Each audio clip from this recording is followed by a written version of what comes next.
Welcome back to our channel. Today in this video we will discuss cell structure. Cell structure को discuss करने से पहले हमें ये जानना होगा व्हाट इज सेल. सेल क्या है?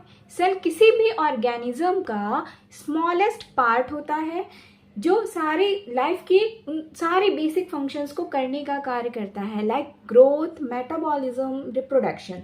That's why cells are the basic unit of structure and functions in all living beings. Now cells has three basic parts. Cells के थ्री बेसिक पार्ट्स हैं: cell membrane, cytoplasm, nucleus. Now we talk about cell membrane. What is cell membrane?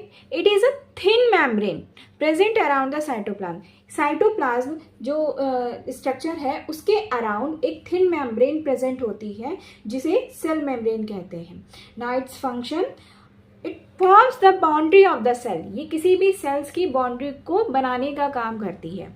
Maintain cell shapes, ये cell के shapes को maintain करती है कि cell किस shape का है.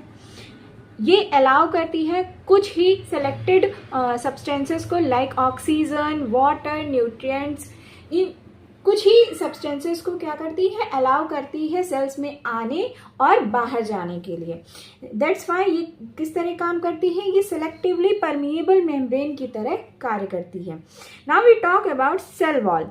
Cell wall present in only plant cells. Cell wall जो है ये हमारे सिर्फ प्लांट सेल्स में प्रेजेंट होती है, एनिमल सेल्स में ये एब्सेंट होती है. It is a non living and it is formed of cellulose. ये एक नॉन लिविंग है एंड सेलुलोज से बनी होती है. It is permeable. ये क्या है, परमिएबल होती है because it allows both liquid and gases substance to enter and leave the cell. It provides rigidity. Rigidity means है दृढ़ता. ये हमारी सेल्स को क्या प्रोवाइड करती है, दृढ़ता प्रोवाइड करती है. एंड मैकेनिकल सपोर्ट प्रोवाइड करती है, बाहरी आघातों से उनको बचाने का कार्य करती है. It protects internal organelles of the cell. ये जो हमारे सेल्स के अंदर जो सेल के इंटरनल ऑर्गेनेल्स हैं उनको प्रोटेक्ट करने का कार्य करती है, उनको डिस्ट्रॉय होने से बचाने का कार्य करती है. We talk about cytoplasm. It is a jelly-like semi-fluid substance between the cell membrane and nucleus. ये jelly-like structure है जो cell membrane और nucleus के बीच में प्रेजेंट होता है. इसमें बहुत सारे सब्सटेंस पाए जाते हैं और ये कम से कम 90% ऑफ वाटर को क्या करता है, कंसिस्ट करता है, कंटेन करता है. एक टर्म यूज होता है protoplasm. What is protoplasm? It is the living matter of the cell. ये लिविंग मैटर है किसी भी सेल का. It includes nucleus and cytoplasm. Means protoplasm कैसे बनता है, न्यूक्लियस को और साइटोप्लाज्म को इंक्लूड करने पर हम क्या कहते हैं, उसे प्रोटोप्लाज्म कहते हैं. Now we talk about nucleus. It is a control centre of cell. इसे कंट्रोल सेंटर ऑफ सेल क्यों कहा जाता है, क्योंकि ये सेल्स में होने वाली सभी एक्टिविटीज को कंट्रोल करने का काम करता है. ठीक है. It is small spherical structure. ये क्या है, स्मॉल छोटा सा एक स्फेरिकल स्ट्रक्चर है, हमारे सेल्स के अंदर पाया जाता है. और इसकी खोज किसने, इसको डिस्कवर किसने किया था? It is discovered by Robert brown in 1831. It consist of 4 part. इसके 4 पार्ट्स हैं. मीन्स ये 4 पार्ट्स मिल करके न्यूक्लियस का फॉर्मेशन करते हैं. Nuclear envelope, nucleoplasm, nucleolus and chromatin material. Now we talk about its function. It controls all the activities of the cell. ये हमने पहले भी अभी पढ़ा.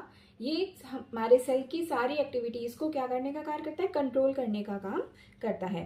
It stores and transmits the information of all hereditary characteristics from parents to their children. जो जो भी बच्चों में जो गुण आते हैं अपने पेरेंट्स से, जो भी गुण ट्रांसमिट होते हैं वो किसके द्वारा ही होते हैं, वो न्यूक्लियस के द्वारा ही ट्रांसमिट होते हैं. Now we discuss cell organelles. अभी हमने बार बार वर्ड यूज किया सेल ऑर्गेनेल्स. ये सेल ऑर्गेनेल्स क्या है? सेल ऑर्गेनेल्स ये सेल्स के अंदर पाए जाने वाले कुछ ऑर्गन्स लाइक स्ट्रक्चर हैं. A number of living structures called cell organelles are found suspended in the cytoplasm.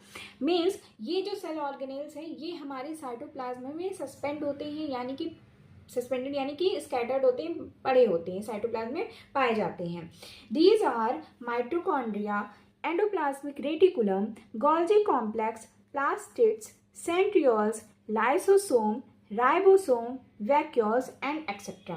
Means बहुत सारे सेल ऑर्गेनेल्स हमारे सेल्स में पाए जाते हैं, लेकिन हमने यहाँ पर सिर्फ कुछ के ही नाम को लिया है. सम आर डिस्कस्ड बिलो, यानी कि हम यहाँ पर कुछ सेल ऑर्गेनेल्स को डिस्कस करेंगे. Number 1, plastids. Plastids are 3 types. Plastids 3 types के होते हैं. Chromoplast, chloroplast and the leucoplast. Chromoplast, it is a coloured plastids. ये कौन सा प्लास्टिड है, किस तरह का होता है, कलर्ड होता है. It give colour to flower and fruits. हम देखते हैं कि जितने भी तरीके के फूल होते हैं, फ्लावर होते हैं, फ्रूट्स होते हैं, वो कैसे होते हैं, कलरफुल होते हैं. मीन्स रेड, ग्रीन, इस तरीके से कलरफुल होते हैं. तो ये कलरफुल क्यों होते हैं, ये क्रोमोप्लास्ट की वजह से कलरफुल होते हैं. Now we talk about chloroplast. It is a green colour plastid. ये कैसे कलर का प्लास्टिड्स है, ग्रीन कलर का प्लास्टिड्स है. और ये फोटोसिंथेसिस के लिए क्या होता है, रिस्पॉन्सिबल होता है.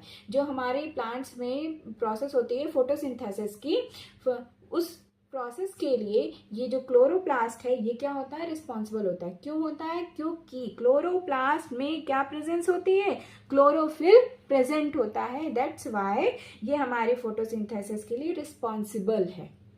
तभी तो हमें जितने भी प्लांट्स दिखाई देते हैं, उनके जो लीव्स हैं और जो छोटे स्मॉल प्लांट्स हैं, उनके जो स्टेम्स होते हैं वो भी क्या होते हैं, ग्रीन कलर के होते हैं. तो ये क्लोरोप्लास्ट जो है ये ग्रीन कलर्ड प्लास्टिड्स होता है.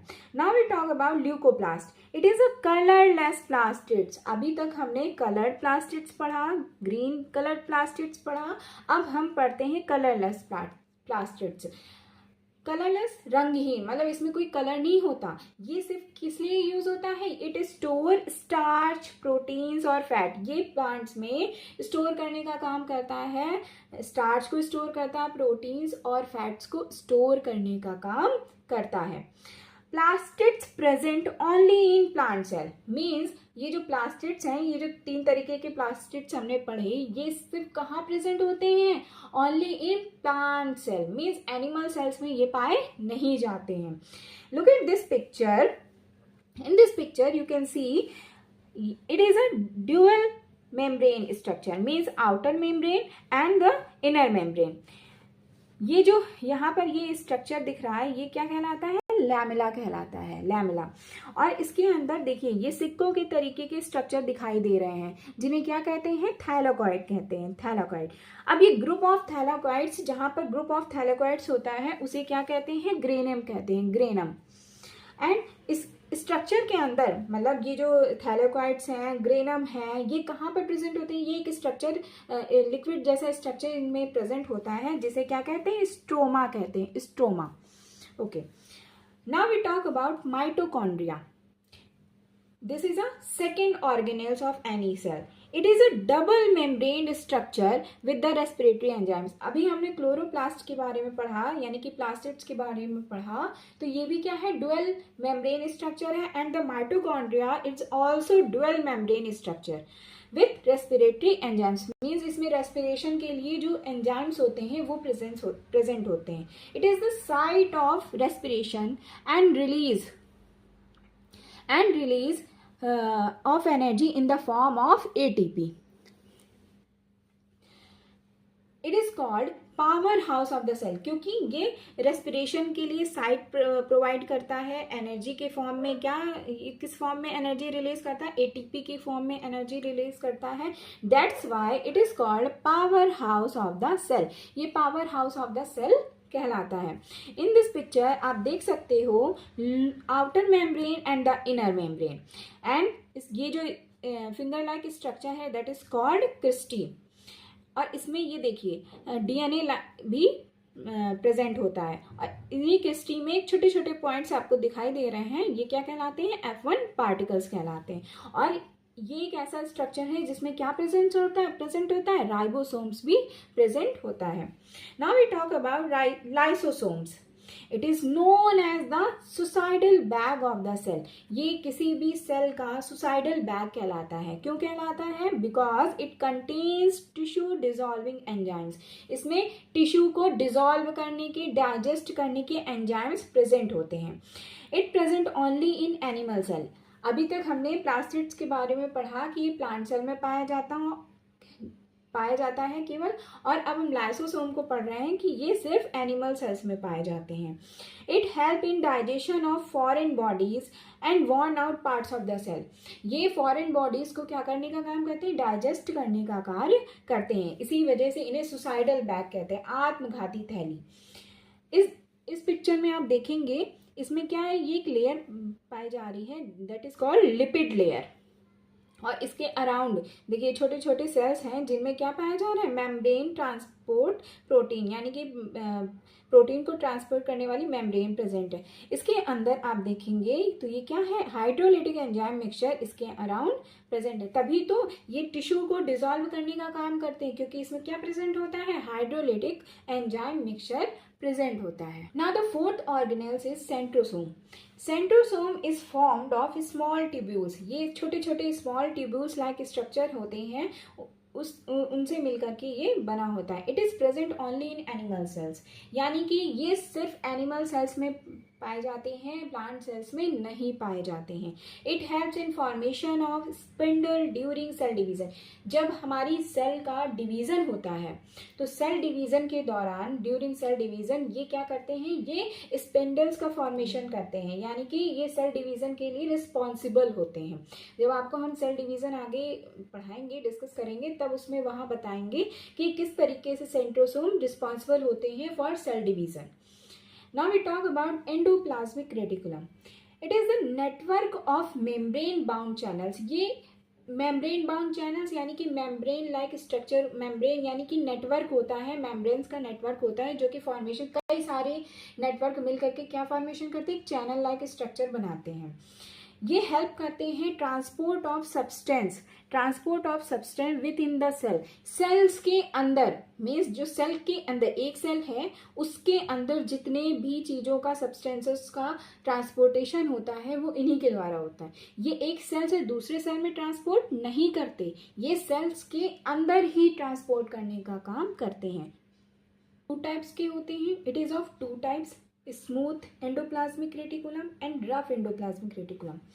इस पिक्चर में आप देख सकते हो कि ये एक स्ट्रक्चर, नेटवर्क जैसा स्ट्रक्चर बनाया है। इसी तरीके का ये स्ट्रक्चर होता है हमारी सेल्स में। अब इन्हें हमने 2 पार्ट्स में डिवाइड किया, लेकिन किस बेसिस पे? राइबोसोम्स प्रेजेंस के बेसिस पे हमने इन्हें 2 टाइप्स में डिवाइड किया है। स्मूथ एंडोप्लाज्मिक रेटिकुलम इसलिए कहते हैं क्योंकि यहाँ पर देखिए कोई राइबोसोम्स प्रेजेंट नहीं है, और रफ एंडोप्लाज्मिक रेटिकुलम हमने इसलिए कहा क्योंकि यहाँ पर क्या प्रेजेंट है? राइबोसोम्स। ये जो आपको ब्लैक कलर के डॉट्स दिख रहे हैं ये राइबोसोम्स हैं। तो इस वजह से इन्हें 2 पार्ट्स में डिवाइड किया गया है, smooth endoplasmic reticulum and the rough endoplasmic reticulum. Now we talk about ribosomes. अभी हमने बार बार राइबोसोम्स वर्ड यूज किया, ribosomes. So what is ribosomes? It is a small granules. ये छोटे छोटे ग्रेन्यूल्स के फॉर्म में होते हैं जो कि हमारे साइटोप्लाज्म में क्या रहते हैं? स्कैटर्ड रहते हैं, स्कैटर्ड इन साइटोप्लाज्म और अटैच टू ER यानी कि एंडोप्लाज्मिक रेटिकुलर मेम्ब्रेन। जैसा कि अभी हमने पढ़ा कि एंडोप्लाज्मिक रेटिकुलम में ये क्या है? अटैच हैं और हमारे साइटोप्लाज्म में भी पाए जाते हैं। और हमारे जैसे कुछ ऑर्गेनेल्स अभी हमने डिस्कस किया, माइटोकॉन्ड्रिया में भी आपने देखा कि राइबोसोम्स प्रेजेंट थे। It helps in protein synthesis, यानी कि ये हेल्प करता है प्रोटीन सिंथेसिस में, प्रोटीन के निर्माण में ये हेल्प करता है। That's why it is called protein factory of cells. इन्हें प्रोटीन फैक्ट्री ऑफ सेल्स भी कहा जाता है। ये 2 टाइप्स के होते हैं, 70S ribosomes and the 80S ribosomes. अब ये राइबोसोम्स, एक राइबोसोम्स का फॉर्मेशन कैसे होता है? ये 2 यूनिट से मिलकर के बने होते हैं, एक स्मॉल यूनिट होती है और एक लार्ज यूनिट होती है। आप इस पिक्चर में देख सकते हैं 2 यूनिट्स हैं, ribosomal small unit and the ribosome large unit. ये ऊपर वाला पार्ट लार्ज है, नीचे वाला स्मॉल है, और ये बीच में देखिए ये चैनल लाइक स्ट्रक्चर दिख रहा है जिसे हम mRNA कहते हैं। और ये structure this is called amino acid. Amino acid की ही हमारे प्रोटीन सिंथेसिस के लिए ज़रूरी होता है। अब इस पिक्चर में हम देखते हैं कि ये ये प्लांट सेल्स का डायग्राम है जिसे हम अभी डिस्कस करेंगे। जैसे कि अभी हमने स्टार्टिंग में पढ़ा कि जो सेल वॉल है, सेल वॉल इसके अराउंड इसकी जो बाहरी लेयर है, आउटर लेयर, वो क्या है? Cell wall. सेल वॉल हमने डिस्कस किया कि ये सिर्फ और सिर्फ किस में पाई जाती है? प्लांट सेल्स में पाई जाती है, एनिमल सेल्स में एब्सेंट होती है। उसके बाद ये सेल मेम्ब्रेन है, ये आपकी वैक्यूल्स हैं। वैक्यूल्स भी आपके प्लांट सेल्स में ही, मतलब लार्ज वैक्यूल्स जो हैं वो आपके प्लांट सेल्स में प्रेजेंट होते हैं। ये सेल्स के अंदर ये लिक्विड जेली लाइक स्ट्रक्चर, यानी कि लिक्विड, ये जो आपको डॉट डॉट डॉट डॉट दिख रहा है, ये क्या है? इसे साइटोप्लाज्म कहते हैं। गोल्जी बॉडी कॉम्प्लेक्स, यानी कि गोल्जी बॉडी कह सकते हैं, गोल्जी कॉम्प्लेक्स, ये हमने यहाँ पर शो किया है। माइटोकॉन्ड्रिया, माइटोकॉन्ड्रिया को अभी हमने अच्छे से डिस्कस किया। माइटोकॉन्ड्रिया जिसे पावर हाउस ऑफ सेल भी कहते हैं। ये स्ट्रक्चर आप देख रहे हैं, ये channel like structure, endoplasmic reticulum, nucleus के अराउंड। स्मूथ एंडोप्लाज्मिक रेटिकुलम, क्योंकि यहाँ पर राइबोसोम्स एब्सेंट है और यहाँ पर राइबोसोम्स प्रेजेंट है, इसलिए रफ एंडोप्लाज्मिक रेटिकुलम। यहाँ पर छोटे छोटे स्ट्रक्चर राइबोसोम्स कहलाते हैं। और यहाँ पे चूंकि ये प्लांट सेल्स का डायग्राम है, दैट्स वाई यहाँ पर क्या प्रेजेंट होगा? क्लोरोप्लास्ट। और ये स्ट्रक्चर, ये कौन सा स्ट्रक्चर? स्फेरिकल स्ट्रक्चर, जिसे हमने न्यूक्लियस कहा है।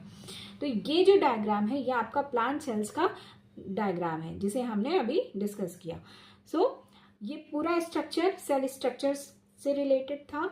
आई होप आपको ये अच्छा लगा होगा, समझ में आया होगा। अगर आपको अच्छा लगा हो तो चैनल को शेयर, सब्सक्राइब, और ये वीडियो पसंद आया हो तो चैनल को लाइक, शेयर एंड सब्सक्राइब करें। Thank you.